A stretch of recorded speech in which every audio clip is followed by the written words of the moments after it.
are the Cholas? Why is the name Rajaraja Chozhan very important in our history? Today's Tamil Nadu was not called by this name in olden days. It was a group of three major kings who ruled the region, the Chera, Chola and Pandyas, popularly known as Moovendargal. Each of them had their period of glory and downfall. Coming to the Chola reign, it can be split as the early Cholas dating from 600 BCE to 300 Common Era. Some of the prominent kings are Karigala Chozhan, who built the Kallanai across the Kollidam river, which is standing even today. Kochenganan, also known as Kochengana Sola Nayanar, as one of the 63 Nayanmars, Nalankilli, Nedunkilli and many others.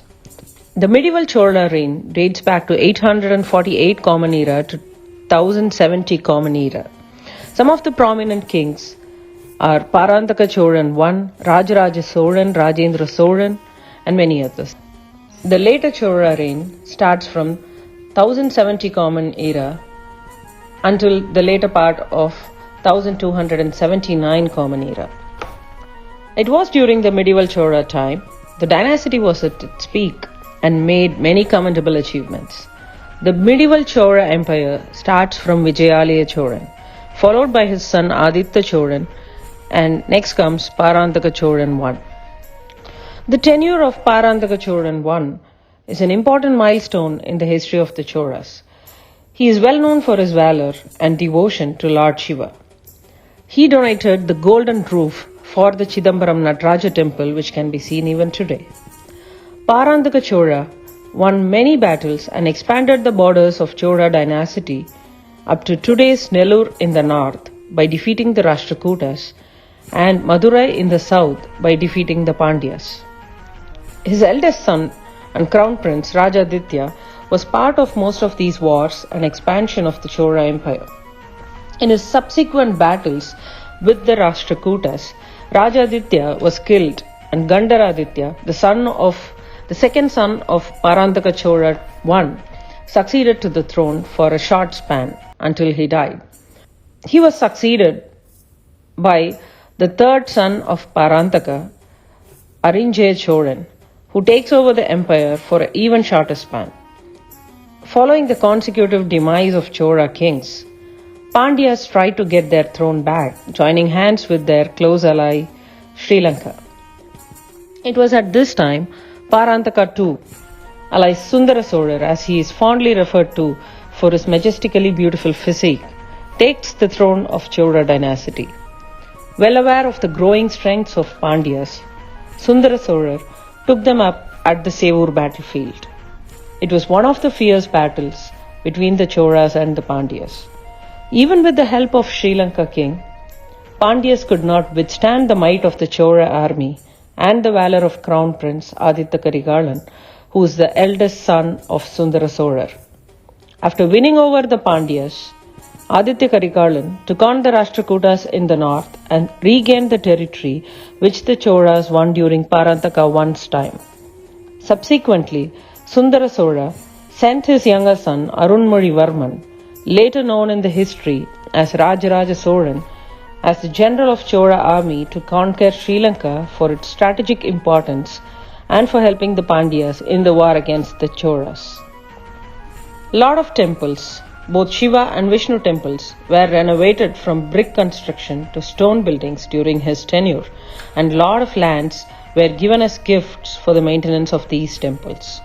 During the later days of Sundara Sola, he lost his elder son and crown prince in a mysterious manner, which is not mentioned in the pages of Chola history, and was succeeded by Uttama Solar, son of Gandaraditya Chola. No significant developments or mishaps are registered during the reign of Uttama Solar, which is less than 15 years. He was succeeded by Arunmozhivarman, alias Rajaraja Chozhan.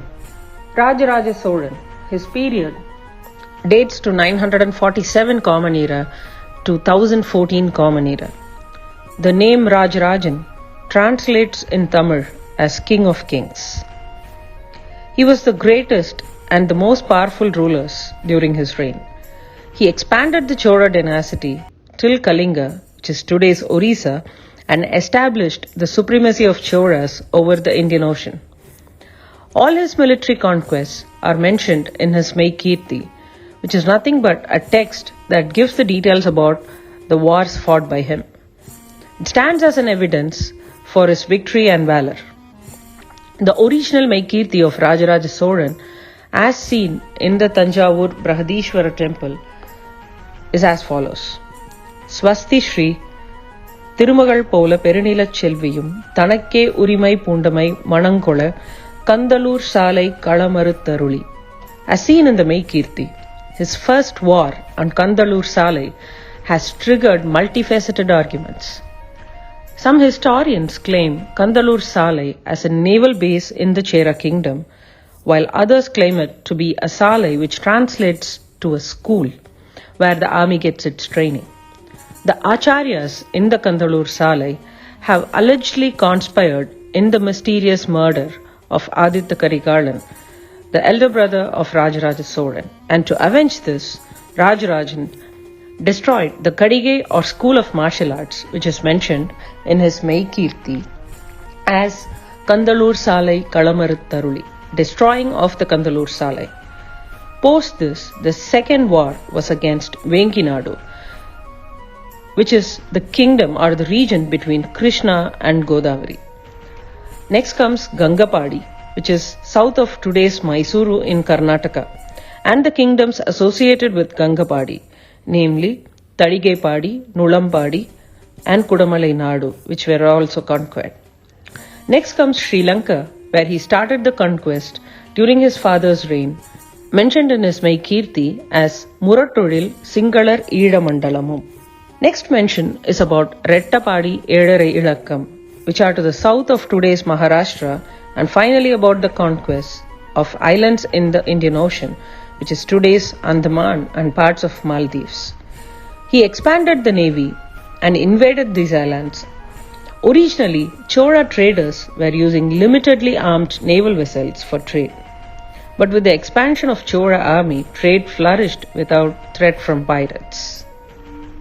Having heard the long list of wars, we may wonder what a valor this man has got to engage in so many wars.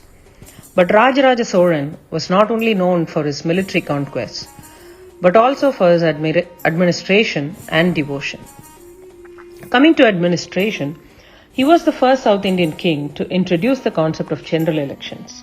He introduced the Kudavolai Murai, which is palm leaf manuscript based elections, to elect local body administrators in his kingdom.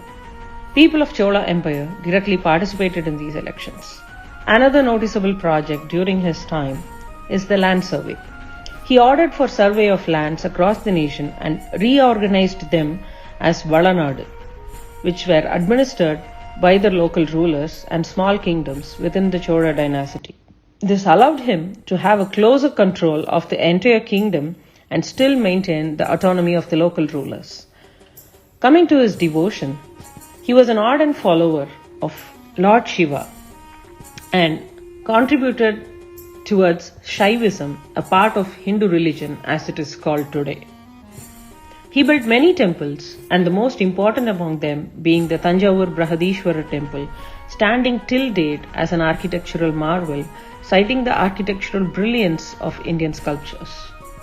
It is a UNESCO World Heritage Site, and the kumbham of the temple is carved out of a single stone weighing 80 tons. The most admiring part of this Chola architecture is that no cement or any other elements were used during the construction of this temple.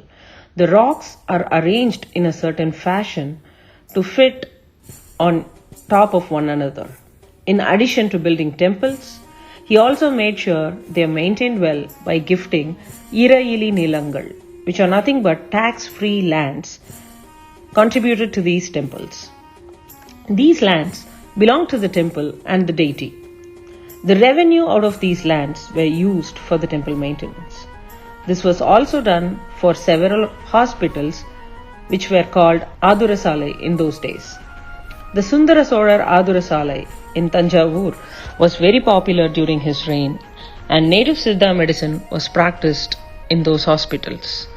Another major achievement of Rajaraja Solan is that he was instrumental in bringing out the Tirumurais from the Thillai Nadarajar temple, where it was kept locked in a room. The Tirumurais are nothing but a collection of religious works on Lord Shiva by various devotees referred to as Nayanmars.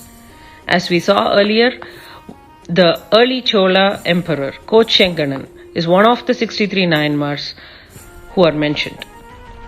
This was one of the greatest service he did to the Hindu religion and to the people, and is rightly called Tirumurai Kanda Solan, translating to the Chola king who found the Tirumurais, and also as Sivapada Sekaran, translating to the one who finds himself in the lotus feet of Lord Shiva. These are among many other titles conferred upon him. Without any doubt, he is the icon of Chola Empire. When many famous personalities in recent days claim he is not from the Hindu religion, his life history and his own inscriptions undoubtedly tell us that he is the greatest Hindu king from South India, and a boon to Hindu religion and South Indian culture and tradition. Thanks for watching Chanakya. Stay tuned for further updates.